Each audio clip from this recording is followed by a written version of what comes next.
আসসালামু আলাইকুম। ধারণা করছিলাম বা মোটামুটি ইঙ্গিত পাওয়া যাচ্ছিল যে ডক্টর ইউনূস সরকার বিদায়ের পর থেকেই বাংলাদেশ ভারত সম্পর্ক উন্নয়ন ঘটবে এবং সেই জন্য কিছু উদ্যোগ নেওয়া হয়েছিল। কিন্তু সেই চেষ্টার জোরদার হতে না হতেই আমরা দেখছি যে ভারত বাংলাদেশের সম্পর্কের দূরত্বটা আরো গভীর হতে যাচ্ছে, এমন আশঙ্কায় দেখা যাচ্ছে। যারা বলছেন যে পশ্চিমবঙ্গের সরকার পরিবর্তনের কারণে, অর্থাৎ সেখানে বিজেপি সরকার গঠনের ফলে বাংলাদেশ ভারত সম্পর্কে কোনো ধরনের প্রভাব পড়বে না, তাদের ধারণা সম্ভবত ভুল হতে যাচ্ছে। শুরু থেকেই বলে আসছিলাম, আমাদের মধ্যে কিছু মানুষ, নগণ্য সংখ্যক কিছু মানুষ বলে আসছিলাম যে অবশ্যই অবশ্যই পশ্চিমবঙ্গের সরকার পরিবর্তনের ফলে দুই দেশের মধ্যে নানা দিক থেকেই নেতিবাচক প্রভাব পড়বে। ভারতের প্রভাবশালী বাংলা দৈনিক আনন্দবাজার একটি খুবই ইঙ্গিতপূর্ণ প্রতিবেদন প্রকাশ করেছে। হয়তো আপনাদের চোখে অনেকেরই পড়েছে। নানান দিক থেকে এটি ইঙ্গিতপূর্ণ।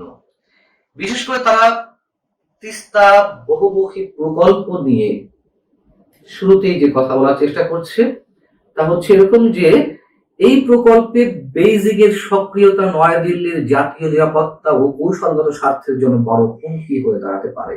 ভারত সবসময় এটি বলে আসছে, যদিও এটি আমাদের প্রয়োজন, খুব প্রয়োজন। চীন শুরু থেকে এই প্রকল্প অর্থায়ন করতে চাচ্ছিল সেই আওয়ামী লীগ সরকারের সময় থেকে। ভারত বাধা দিয়ে আসছিল। ভারত একসময় প্রস্তাব দিল যে আমরা ঋণ দিব এই প্রকল্প করার জন্য, আমাদের তো টাকা প্রয়োজন। শেখ হাসিনাও বলছিলেন ঠিক আছে, ভারত যদি এই প্রকল্প অর্থায়ন করে তাহলে তো কোনো সমস্যা থাকে না। কিন্তু ভারত আবার ঋণও দিতে গড়িমসি করছিল এবং একটা পর্যায়ে ওইখানেই থমকে যায়। বিএনপি সরকার আসার পরে যেমন চীন উদ্যোগী হয়েছে, ঠিক ডক্টর ইউনূস সরকার আসার পরও চীনের খুব আগ্রহ ছিল দ্রুত গতিতে এই প্রকল্পে তারা অর্থায়ন করে এই প্রকল্পের কাজ যেন শুরু হয়। নানান কারণে সেটি শুরু হয়নি, এখন সেই উদ্যোগটি নেওয়া হয়েছে।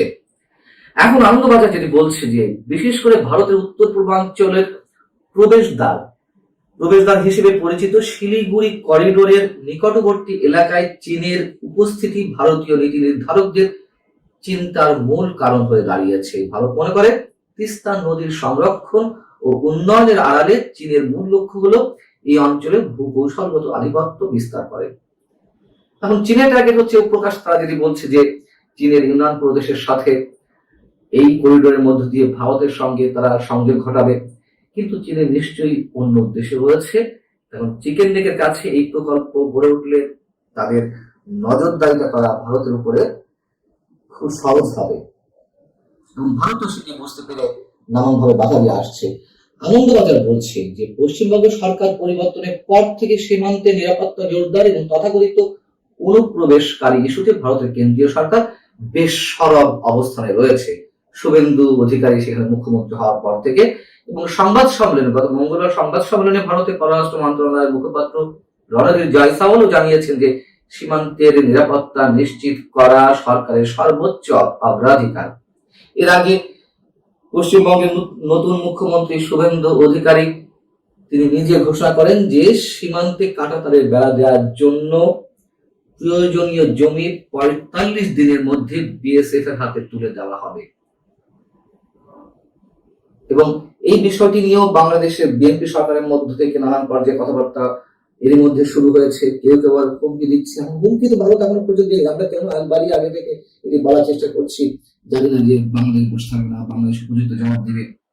আমরা জানি না এই কথাগুলো কেন উচ্চারণ করা হচ্ছে। এবং নয়াদিল্লি এই অভ্যন্তরীণ নিরাপত্তা নিশ্চিত করার পাশাপাশি আন্তর্জাতিক সীমানায় চীনের গতিবিধির উপর কড়া নজর রাখছে, এই কথা উল্লেখ করেছে আনন্দবাজার, অর্থাৎ তিস্তা প্রকল্প কেন্দ্র করেই। আমাদের পররাষ্ট্রমন্ত্রী ডক্টর খলিলুর রহমান তিনি কয়েকদিন আগে চীনে গেলেন। সেখানে দেশের পররাষ্ট্রমন্ত্রী ওয়াংয়ের সাথে যে বৈঠক হয়েছে সেখানে তিস্তা প্রকল্পের বিষয়টি খুব গুরুত্ব পেয়েছে এবং সেই জায়গা থেকে ভারতের পক্ষ থেকে দাবি করা হচ্ছে চীন এই প্রকল্পে সম্পৃক্ত হলে ভারতের উত্তর পূর্বাঞ্চল সরাসরি বেইজিং এর সামরিক ও কৌশলগত নিশানার মধ্যে চলে আসবে। পূর্বে শেখ হাসিনা সরকার এই প্রকল্পের দায়িত্ব ভারতকে দেওয়ার সিদ্ধান্ত নিলেও রাজনৈতিক পট পরিবর্তনের পর সেই সম্ভাবনা এখন অনিশ্চিত হয়ে পড়েছে। আমরা মনে করি না যে অনিশ্চিত হয়ে পড়েছে। ভারত যদি মনে করে যে দিবে, এই ঋণে অর্থায়ন তারা করতে চায়, সেক্ষেত্রে অবশ্যই বিএনপির নিশ্চয়ই সম্ভবত ভেবে দেখার বিষয় রয়েছে।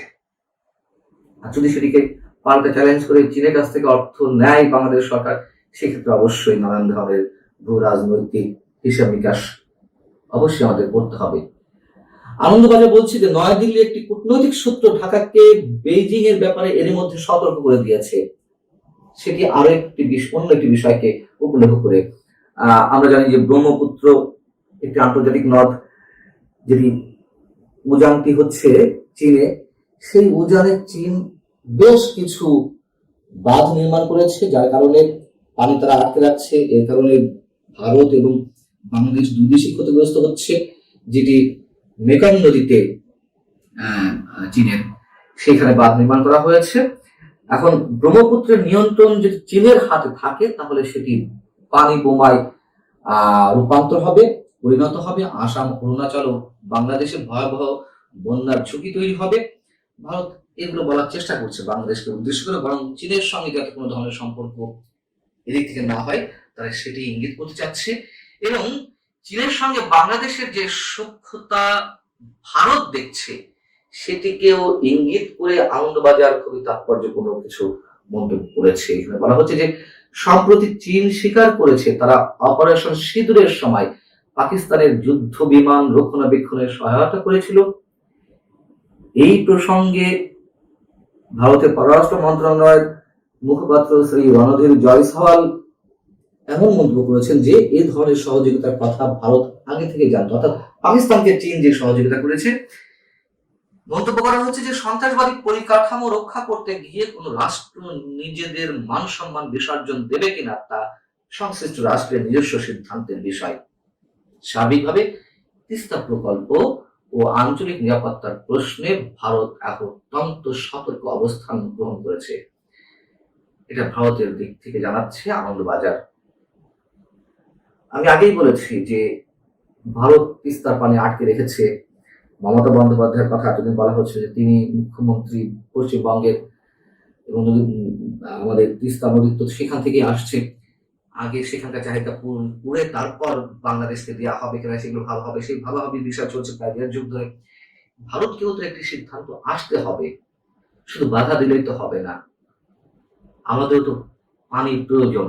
তিস্তার পানির অভাবে আমাদের উত্তরবঙ্গে একেবারে মরুভূমিতে পরিণত হয়েছে।